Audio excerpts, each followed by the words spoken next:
आपका last topic है इस यूनिट का managerial response to change in business environment. Managerial response मतलब मैनेजर्स का क्या रिस्पॉन्स होना चाहिए बिजनेस एनवायरनमेंट में अगर चेंज आता है उसके लिए। पहले तो दोबारा से इस बिजनेस एनवायरनमेंट को डिफाइन कर रखा है।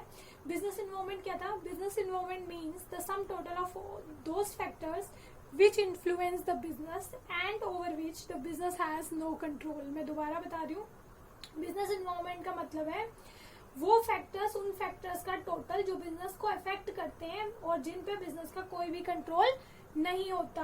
अब चेंजेस क्या होते हैं? चेंजेस होते हैं, हमने एक फीचर पढ़ा था बिजनेस एनवायरनमेंट का कि बिजनेस एनवायरनमेंट क्या है? डायनामिक है। डायनामिक मतलब रैपिडली चेंजेस होते हैं, उसमें डेली बेसिस पे चेंजेस होते हैं। तो हमारा जो चेंज का मतलब है वो क्या होना? कॉन्टिन्यूअस चेंजेस होते रहना बिजनेस एनवायरनमेंट में। अब कह रहा है ये कैसे हो सकते हैं, इसका एग्जांपल है चेंज कैसे हो सकते हैं। कस्टमर का टेस्ट चेंज हो सकता है, कस्टमर का जो कंडक्ट है वो चेंज हो सकता है, सप्लायर का एटीट्यूड चेंज हो सकता है, जो कंपटीशन है वो बढ़ सकता है, नए कॉम्पिटिटर मार्केट में आ सकते हैं। उसके अलावा जनरल पब्लिक का एटीट्यूड चेंज हो सकता है, जैसे वो अपोज करें कि आप पॉल्यूशन फैला रहे हो तो आप ये यूनिट इंडस्ट्री को बंद करो। उसके अलावा लोगों की जो एक्सपेक्टेशन है वो चेंज हो सकती है, बिजनेस से रिलेटेड जो एक्सपेक्टेशन है लोगों की कि एम्प्लॉयमेंट जनरेट करेंगे, डोनेशन देंगे, वो एक्सपेक्टेशन चेंज हो सकती है। पॉलिटिकल स्ट्रक्चर चेंज हो सकता है कंट्री का, या किसी स्टेट की बात करें स्टेट का। इकोनॉमिक पॉलिसीज चेंज हो सकती है, export import policy, monetary policy, ये सब चेंजेस हो सकती हैं। लीगल रेगुलेशंस में चेंज आ सकता है। ये सारे हैं चेंजेस जो हमने पहले भी पढ़े हैं डायमेंशंस में। तो ये था तुम्हारा एक्सटर्नल एनवायरनमेंट में हमने पढ़ रखा है माइक्रो और मैक्रो, उनको सम अप करके दे रखे हैं यहाँ पे एग्जाम्पल। अब इसके लिए इसने एक एग्जाम्पल दे रखा है निरमा कंपनी का। कुछ टाइम पहले निरमा कंपनी ने क्या किया था? एक एडवांटेज लिया था अपने ब्रांड नेम की पॉपुलैरिटी की। कुछ टाइम पहले निरमा कंपनी क्या थी? निरमा कंपनी का मैनेजरियल रिस्पॉन्स बता रहा है इसकी अपॉर्चुनिटीज को। निरमा कंपनी की जो मैनेजमेंट थी उसने क्या रिस्पॉन्स किया था बिजनेस एनवायरनमेंट के चेंज को। जो निरमा कंपनी थी वो बहुत फेमस कंपनी थी कुछ टाइम पहले, तो उसने अपने ब्रांड नेम का फायदा उठाते हुए इसने क्या किया था? एक वॉशिंग सोप भी लॉन्च कर दिया था। वॉशिंग सोप मतलब सोप मतलब साबुन लॉन्च किया था। उसके बाद उसकी सक्सेस को देख के, उसकी सक्सेस से मोटिवेट हो गई इस वॉशिंग सोप की। ये वॉशिंग सोप बहुत ज्यादा बिक गया, इसकी मार्केट काफी बन गई। इसकी सक्सेस से एनकरेज हो गई, इन्होंने क्या किया? एक टॉयलेट सोप भी इंट्रोड्यूस कर दिया मार्केट में। उसके बाद ये प्रोडक्ट भी क्या हुआ? बहुत अच्छा बिका मार्केट में, इसने भी मार्केट में अपनी जगह काफी अच्छी बनाई।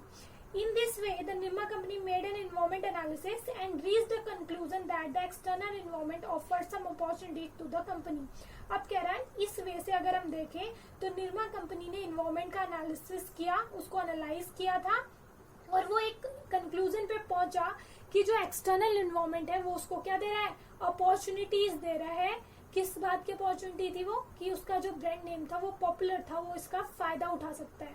इन order to take advantage of these opportunities, इस अपॉर्चुनिटी का फायदा उठाने के लिए कंपनी ने क्या किया था? ये जो 2 प्रोडक्ट्स थे जो मैंने अभी तुम्हें बताए, एक वॉशिंग सोप और दूसरा टॉयलेट सोप, ये लॉन्च किया इन्होंने।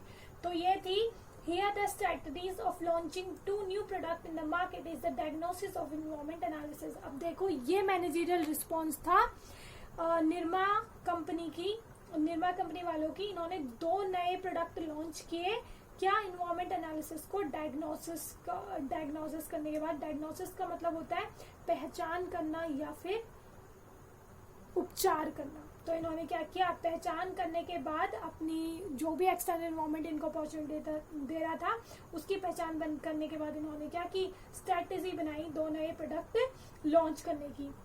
On the other hand, the increasing popularity of Nirma company appeared to be the danger for the rival company। अब इसी को लेके अगर हम दूसरा इसका पहलू देखें तो जो निरमा कंपनी की पॉपुलैरिटी इंक्रीज हुई, ये क्या बन गई थी? खतरा बन गई थी इसकी राइवल कंपनी के लिए, इसकी कंपिटिटर्स के लिए। तो उस टाइम पे इसके जो मेन कॉम्पिटिटर थे वो थे गोदरेज और हिंदुस्तान लीवर कंपनी। अब इन्होंने भी क्या किया? एक्सटर्नल एनवायरनमेंट को एनालिसिस किया और इस एनालिसिस के बाद ये इस कंक्लूजन पे पहुंचे कि एक्सटर्नल एनवायरनमेंट में क्या है? एक खतरा है, एक डेंजर है। This danger was in the form of increasing competition, और इनके लिए डेंजर किस फॉर्म में था, इंक्रीजिंग कॉम्पिटिशन के फॉर्म में था कि कॉम्पिटिशन इंक्रीज हो गया है. Keeping this danger in the view, these companies make an evolution of their strength and weakness. आप इस डेंजर को अपने दिमाग में रखें कि एक्सटर्नल एनवायरनमेंट में कंपटीशन बढ़ गया है. निरमा कंपनी ने 2 नए अपने सोप लॉन्च कर दिए हैं. इन्होंने क्या किया, अपनी स्ट्रेंथ और वीकनेस को इवेल्युएट किया, उनका मूल्यांकन किया. And these companies brought new products in the market in a way to diagnosis of the environment analysis. अब इन्वायरमेंट को स्कैन करने के बाद जो इनको खतरा मिला था उसको टैकल करने के लिए इन्होंने भी क्या किया, नया प्रोडक्ट मार्केट में लॉन्च किया. गोदरेज कंपनी लेके आई विजिल नाम का एक प्रोडक्ट, और हिंदुस्तान लीवर लेके आई ब्रीज प्रोडक्ट मार्केट में. क्यों लेके आई, ताकि निरमा कंपनी को क्या कर सके, टक्कर दे सके, इसलिए ये 2 नए प्रोडक्ट लेके आई. ये था मैनेजरियल रिस्पॉन्स. अब आपको समझ में आ गया होगा मैनेजरियल रिस्पॉन्स क्या होता है. बिजनेस एनवायरनमेंट में स्ट्रेंथ, अपॉर्चुनिटीज, वीकनेस और थ्रेट को पहचान के जो भी कंपनी की मैनेजमेंट जो भी स्टेप्स लेती है उनको ग्रैब करने के लिए, उनसे बचने के लिए, वो होता है मैनेजरियल रिस्पॉन्स. तो इस एग्जांपल में हमने निरमा कंपनी और गोदरेज और हिंदुस्तान लीवर के एग्जांपल्स के थ्रू पढ़ा कि मैनेजरियल रिस्पॉन्स इनकी कंपनीज का क्या था एनवायरनमेंट को एनालाइज करने के बाद. आपकी यूनिट यहाँ पे खत्म होती है. Thank you.